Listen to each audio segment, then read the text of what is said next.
La tercera generación comienza en 1965 y dura alrededor de 15 años, desde 1965 hasta 1980. La característica tecnológica principal de esta generación son los circuitos integrados. Recordemos que en la segunda generación la característica tecnológica principal fueron los transistores, y en la primera generación fueron los tubos al vacío o bulbos y los tableros de conmutación. Bien, en esta generación tenemos los circuitos integrados, los cuales, como su nombre lo dice, integran en un solo chip, en una pequeña área, desde cientos hasta miles, decenas de miles, centenas de miles, hasta millones de transistores. Bueno, eso en la actualidad. Durante el periodo de esta generación, seguramente eran cientos de transistores, miles de transistores, decenas de miles de transistores en un solo integrado, obviamente en estado sólido. Y bueno, esto permitió que las computadoras redujeran aún más su tamaño. Si las computadoras de la generación anterior, que son de la segunda generación, eran un panel del tamaño de una pared, ahora eran computadoras un poco más pequeñas, digamos la cuarta parte de una pared. Ya no eran tan grandes. Siguen siendo del tipo de mainframes, nada más que la característica que se tiene con los mainframes es que ahora están multiprogramados y están en tiempo compartido. Recordemos que las computadoras mainframes de la segunda generación eran sistemas que estaban basados en lotes de tarjetas perforadas. Eh, y bueno, ahora lo que se tiene es la multiprogramación. Para entender más o menos de qué se trata estas dos técnicas de multiprogramación y tiempo compartido, imaginémonos una computadora, un mainframe, igual del tamaño que les mencioné, de un cuarto de una pared de un salón de SCOM, o menos, tal vez, mucho menos. Y todas, y muchas computadoras conectadas a este mainframe. Estas computadoras no eran precisamente computadoras, se les llamaba terminales tontas, porque solamente era un monitor y un teclado. El mouse todavía no llegaba o todavía no tenía su auge, solamente era un monitor y un teclado que estaban conectados hacia el mainframe. Y bueno, había un conjunto de programadores, un conjunto de desarrolladores que se encargaban de utilizar ese mainframe. Y obviamente el mainframe estaba configurado para poderle dar atención a cada uno de esos desarrolladores o de esos programadores. Por eso se dice que este sistema era multiprogramado, porque podía permitir o permitía que varios desarrolladores, varios programadores colocaran programas dentro del mainframe, los compilaran, los ejecutaran y bueno, hicieran todo el desarrollo completo. Y para eso se necesitaba que el mainframe fuera en tiempo compartido. Esto quiere decir que la computadora le tenía que dar un tiempo a cada uno de los programadores o a cada uno de los desarrolladores para poder ejecutar sus programas. Dentro de los más famosos que se crearon durante esta tercera generación, sistemas en tiempo compartido con multiprogramación, están el CTSS, que significa Sistema en Tiempo Compartido Compatible. Se crea en el MIT sobre una máquina IBM 7094. Fue muy famoso, fue muy utilizado en las empresas y en las universidades, al grado de que eh, otras empresas o el mismo MIT se interesaron por trabajar con un nuevo desarrollo que fuera mejor que el CTSS, y entre el MIT, los laboratorios Bell de AT&T y General Electric comenzaron un nuevo desarrollo eh, en los laboratorios Bell de AT&T, al cual le llamaron Multics, que significó o que significa servicio de información y computación multiplexada. Y bueno, estaba basado en las redes de computadoras, así como el anterior, el CTSS. Eh, Sin embargo, este sistema Multics fue un fracaso completo. Solamente sirvió para poder jugar en red un juego de ping pong entre dos personas. Y bueno, se podría decir que es un fracaso, sin embargo, no completamente, porque dentro del proyecto del Multics estaba trabajando un desarrollador que se llamó Ken Thompson, o que se llama Ken Thompson.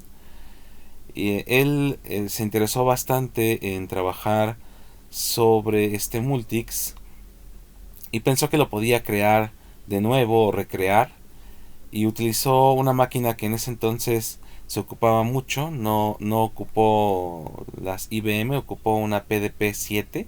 Estas PDPs eran computadoras como la que tenemos aquí abajo, aquí está de aquí, donde está el diablito. Y bueno, de las PDP había desde la 1 hasta la 11, él ocupó una número 7.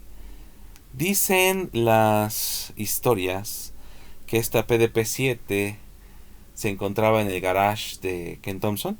Otros dicen que el desarrollo se comenzó en los sótanos de los laboratorios Bell. Dependiendo quién haya escrito la biografía de Ken Thompson. Y bueno, él comienza a trabajar sobre este Multics y lo escribe sobre un lenguaje que de hecho existía en esa época, que se llamaba lenguaje B, que fue una evolución de otro lenguaje que se llamaba BCPL, que fue una evolución a su vez que de otro lenguaje que se llamaba CPL, y que se ocupó durante algún tiempo para hacer también sistemas operativos.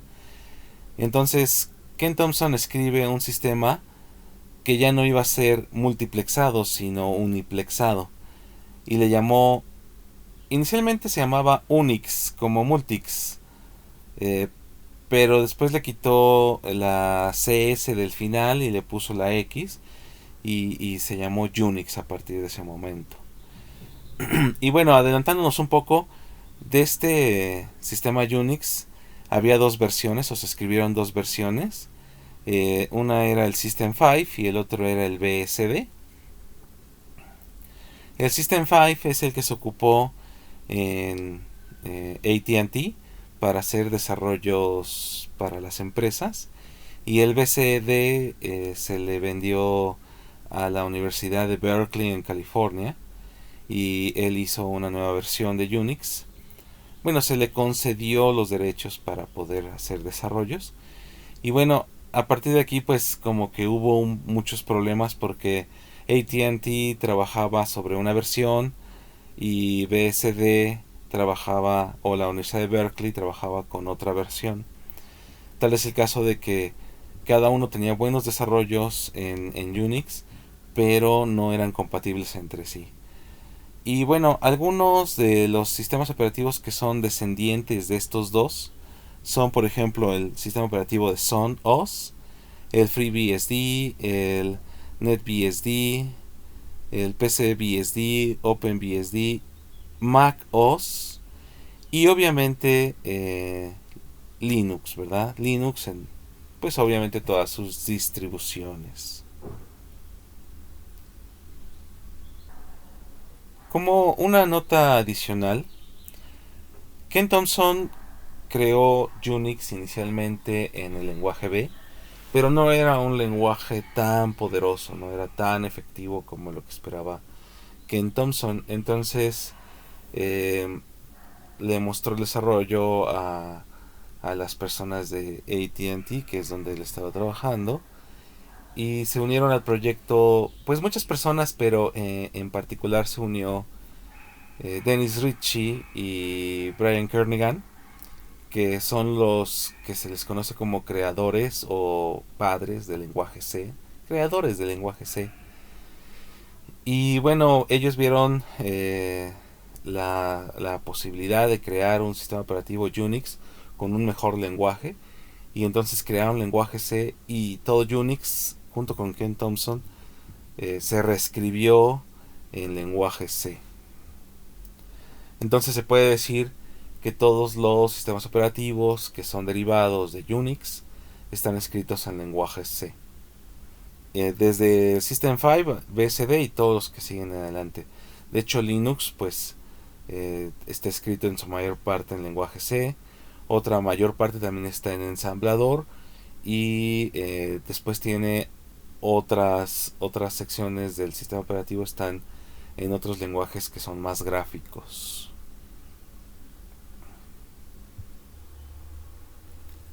La cuarta generación comienza en 1980 y bueno, no tiene una fecha de término. Aquí pues viene una pregunta importante que les voy a plantear al final de este video. Y bueno, como característica tecnológica principal es que aparecen los microprocesadores. Los microprocesadores son como los circuitos integrados de la generación anterior, pero ya tienen operaciones que los hacen de propósito general y específico también. Es decir, mientras que en un circuito integrado que tenía pues cientos de transistores o miles de transistores, se podían hacer arreglos entre los circuitos integrados para hacer una suma de varios bits, 4, 8 y 6 bits. En los circuitos integrados, que son los microprocesadores de propósito general, ya se podían hacer esas sumas sin tener que hacer arreglos extras. Sumas, corrimientos. Obviamente con los corrimientos pues salen las multiplicaciones y las divisiones. Y bueno, u otras operaciones, claro está. Que permitieron pues que solamente en un solo circuito integrado se tuvieran lo que se tenían en decenas de circuitos integrados, como los de la generación anterior. Esto hizo obviamente que las computadoras todavía disminuyeran más su tamaño, al grado de que ahora ya podíamos tener computadoras personales.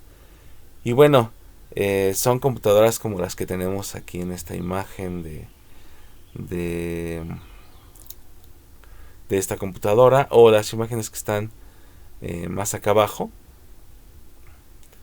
Estas computadoras pues están desde 1980, un poquito antes tal vez, hasta pues tiempos actuales, ¿no? Claro está que las que tenemos hoy en día pues son más sofisticadas y poderosas que las que se muestran en las figuras que tenemos en la diapositiva. Bueno, entonces tenemos a estas computadoras que son mucho más pequeñas, que son las computadoras personales. Y bueno, ya de aquí en adelante pues aparecen computadoras todavía más pequeñas, al grado de que hoy en día tenemos computadoras en teléfonos inteligentes o smartphones, ¿verdad? De hecho, en algún artículo alguna vez se presentó la idea de que en un smartphone o un teléfono inteligente se tenía más poder de cómputo que en la computadora que en 1969 se ocupó para poder hacer todos los cálculos para el viaje a la luna por el Apolo 11. Entonces, bueno, pues un smartphone, un teléfono celular es una herramienta muy poderosa de trabajo. Bueno, algunos acontecimientos importantes de esta generación. Se encuentra este señor Gary Kildall. Este señor tenía su propia empresa que se llamaba Digital Research Incorporation. Y bueno, él pues muy inteligente, el señor tenía varios desarrollos. Entre ellos escribió un controlador para una lectora de disco de 8 pulgadas. Y déjenme decirles que escribir un controlador no es trivial, es algo bastante complicado y que requiere pues hoy en día de mucho estudio. Tal vez hacer un microcontrolador es un trabajo de una maestría. Bien, también él escribió un sistema operativo llamado CPM, o programa de control para microcomputadoras. Y bueno, él instaló este sistema operativo en un microprocesador que se ocupaba mucho en ese tiempo, que era el Z80. Y bueno, el señor se dedicaba a vender su sistema en, en las empresas. Les decía que él podía instalar el sistema operativo con su empresa, con sus empleados, yendo hasta la empresa y instalando en sus computadoras el sistema operativo CPM. Bien, también durante este tiempo, eh, IBM, aproximadamente en 1980, crea la PC. Claro, la que hoy conocemos como PC de IBM, pues no es la misma que se creó en ese entonces, pero ya IBM creaba la PC. Si ustedes se dieron cuenta, IBM ha estado casi desde el principio de las generaciones, casi desde el final de la primera generación hasta este momento. IBM ha hecho demasiado desarrollo en cómputo desde esas fechas hasta ahora. Bueno, IBM crea la PC, y pues necesitaba programas para su PC. En primera instancia van con William Gates III, que es el señor que conocemos hoy en día como Bill Gates. Y le piden utilizar un intérprete de BASIC que él estaba desarrollando en la universidad donde estaba estudiando. Y todavía IBM le dice a Bill Gates que le recomendara una persona o alguien que pudiera desarrollar un sistema operativo para la PC que había creado IBM. Entonces cuenta la historia que Bill Gates inicialmente le recomienda le recomienda a IBM ir con Gary Kildall a Digital Research, porque ellos pues obviamente tenían este sistema operativo CPM. Gary Kildall se niega a reunirse con IBM porque pues no quería hacer ninguna fusión con su empresa o ningún negocio con su empresa, y con IBM. Y bueno, pues los de IBM decepcionados regresan con Bill Gates, y le dicen que si él podía desarrollar el sistema operativo. Y yo creo que, esta es una opinión mía, yo creo que ese es uno de los grandes errores de los negocios de ese entonces, porque, bueno, a partir de ahí, pues Bill Gates se convierte en un hombre muy poderoso, al grado de que durante muchos años fue el hombre más rico del mundo con su empresa Microsoft. Este es como un adelanto. Y obviamente Gary Kildall, perdón, pues no hizo el negocio con IBM, y realmente no tuvo mucha relevancia su sistema operativo CPM, aunque era muy bueno, la verdad es que era muy bueno su sistema operativo. El problema de Gary Kildall, digamos, en esta estrategia de negocio o de marketing tal vez, es que Gary Kildall iba tocando puerta por puerta en cada una de las empresas, eh, pues diciéndoles que él podía instalar el sistema operativo para sus computadoras, y la fusión que hace Bill Gates con IBM, con Microsoft, es que el sistema operativo ya iba incluido en la computadora, al grado de que hoy en día casi cualquier computadora que compremos, ya incluye el sistema operativo de Microsoft, que en este caso es Windows. A la fecha del 2021 tenemos Windows 10. Bueno, entonces, bueno, regresando un poco a la historia, pues Bill Gates lo que hace es ir a una empresa que se llama Seattle Computer Products y compra un sistema operativo DOS, así se llamaba, DOS, que hay varias versiones de lo que significa DOS. Alguien dice que es Disk Operative System, otros dicen que es Dirty Operative System. Realmente depende también del historiador que haya documentado esta información. Bueno, lo compra en $50,000 y contrata al mismo creador de DOS, que se llamaba Tim Patterson, que es este señor que está aquí abajo. Este señor es Tim Patterson, lo contrata y crea MS2, y con MS2 crea Microsoft, y con Microsoft crea Microsoft 2, que es la evolución del sistema operativo anterior 2 de Seattle Computer Products. Y obviamente, como les decía, MS2 se incluía en la computadora. Tal vez en el principio no estaba completamente en la computadora, porque pues no había medios de almacenamiento tan grandes como para contener un sistema operativo. Lo que se hacía era que se incluía a través de disquetes de 3,5, o también pudiera haber sido de 5 1/4. Los de 3,5 se encontraban en doble densidad y en alta densidad. Para más o menos que sepan, un disquete de doble densidad podía almacenar 540, déjenme ver, sí, 540 kilobytes, y uno de alta densidad 1.44 megabytes. O sea, ni siquiera una canción en MP3 cabía en esos disquetes. Bueno, para ese entonces la empresa Intel también ya había desarrollado muchos microprocesadores. Al principio de esta cuarta generación, podemos decir que Intel ya había desarrollado una computadora de 8 bits. Después fue evolucionando. De hecho, Intel empezó con un microprocesador de 4 bits.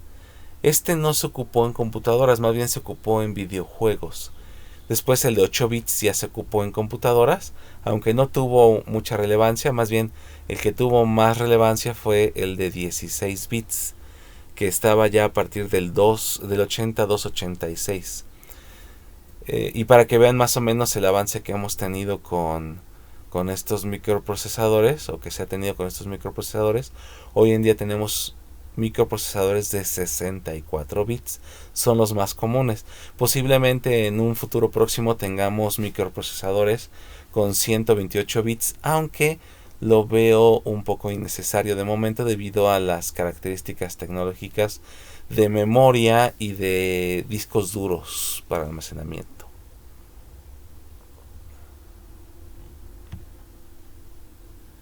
Y bueno, a partir de esta cuarta generación, pues empiezan a aparecer pues lo que hoy en día conocemos realmente como los sistemas operativos y la tecnología que ocupamos.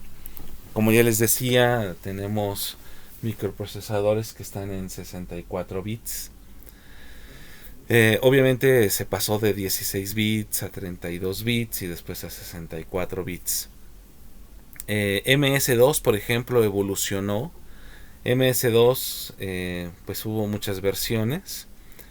Después ya Microsoft creó Windows, empezando desde Windows en el Windows 3.1, que fue una de las versiones más relevantes.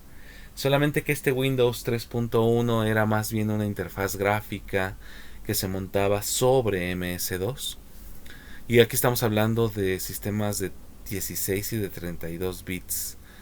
Y después ya viene Windows 95, que realmente fue el primer Windows que ya fue sistema operativo como tal, dejando de lado un poco a MS2.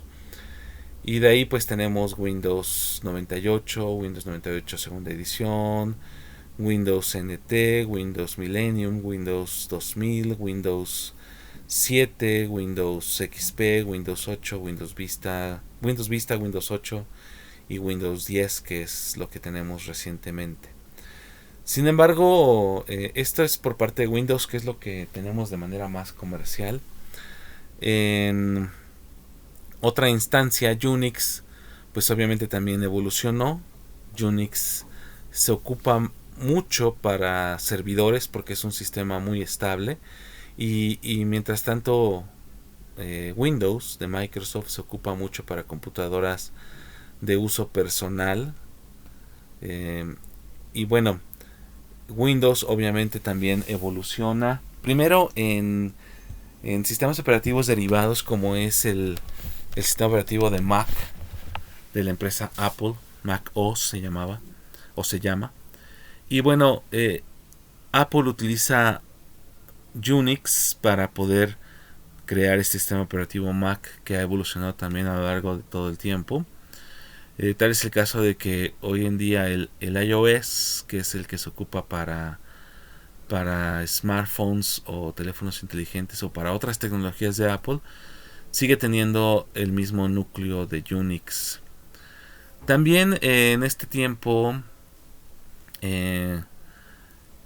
aparece... bueno, terminando con esta parte de Apple, son dos personas principales las que crean esta empresa, que son Steve Jobs y Stephen Wozniak.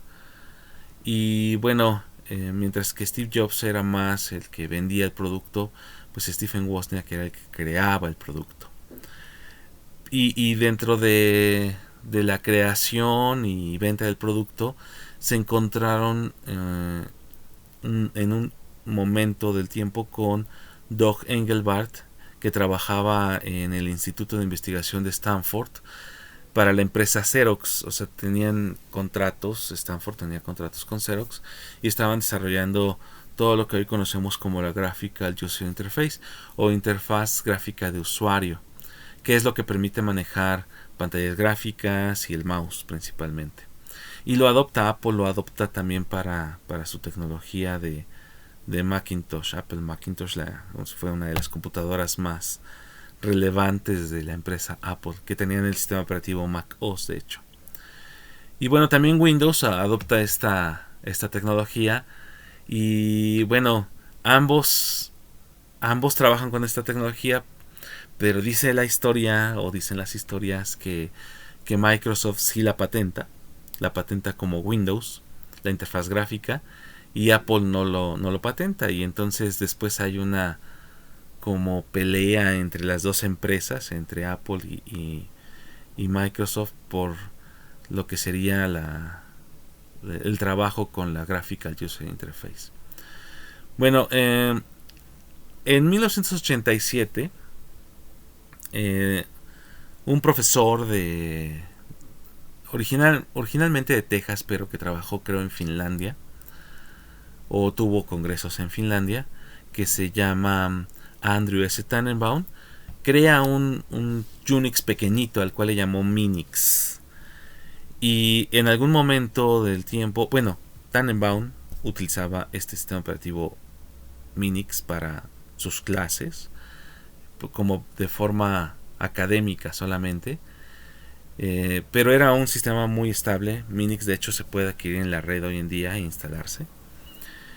Pero en algún momento Linus Torvalds, que es un estudiante de informática de Finlandia, en la Universidad de Helsinki, observa lo que había creado Andrew S. Tannenbaum, que es este núcleo de Unix llamado Minix, y le propone a Tannenbaum trabajar con el sistema operativo para crear algo un poco más grande, que pudiera ser como Unix, pero que pudiera tenerlo todo el mundo, que sea de código abierto y que todo el mundo lo pudiera utilizar, porque en este entonces ni Mac, ni Windows, ni Unix permitían utilizar su código, sus núcleos para hacer desarrollos. Y entonces a Linus Torvalds se le ocurre que podía ocupar este Minix, platica con Tannenbaum y bueno, Tannenbaum pues le dice que no le interesa, realmente no le interesa hacer desarrollos más allá de lo que él ocupa para su ambiente académico. Sin embargo, Tannenbaum, aunque no quiso trabajar con Linus Torvalds, primero le ofrece que trabaje con Minix sin problema, que Linus Torvalds podía utilizarlo para crear lo que él quisiera. Y segundo, pues es uno, para mí, en lo personal, esta es una opinión personal, uno de los autores de sistemas operativos que más responden preguntas en sus libros. De hecho, mucha de la información que que vemos en este curso de sistemas operativos está enfocada en lo que Andrew S. Tannenbaum ha trabajado a lo largo del tiempo. Bueno, regresando con Linus Torvalds lo que hace es crear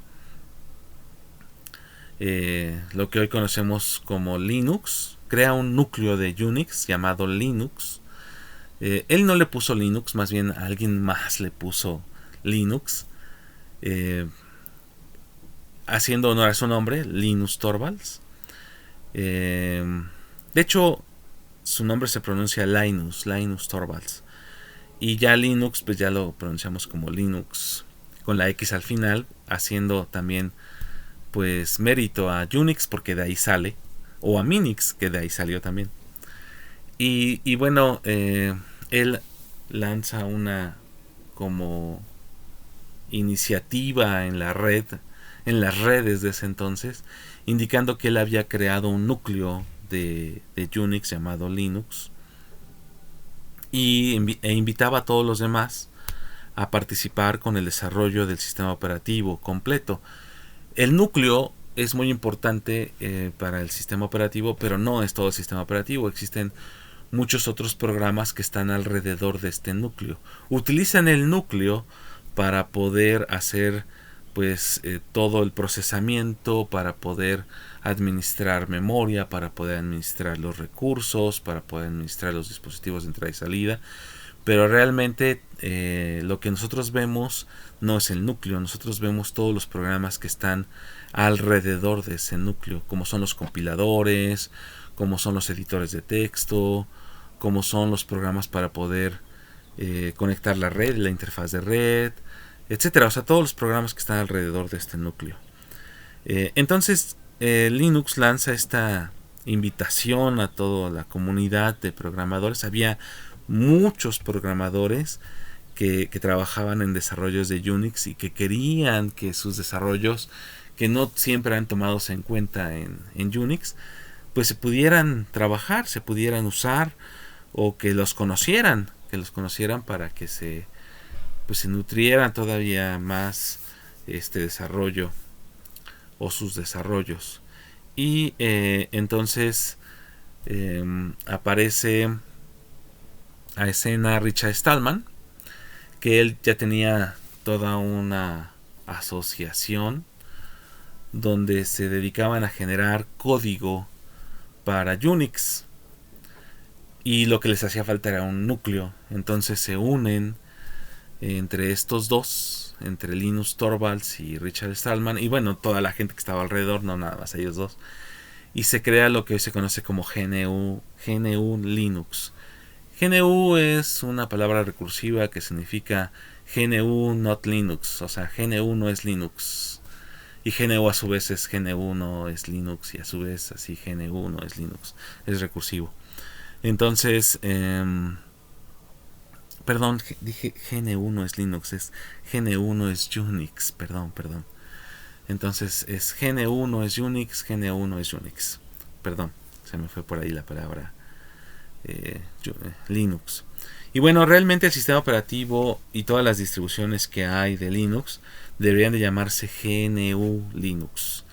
Y la distribución, pues ya, como ustedes la quieran ocupar, que de hoy en día tenemos muchísimas. La que más ocupa es Ubuntu, pero hay quienes dicen que Ubuntu es como un Windows ya muy comercial, y entonces ocupan otras que son más ligeras.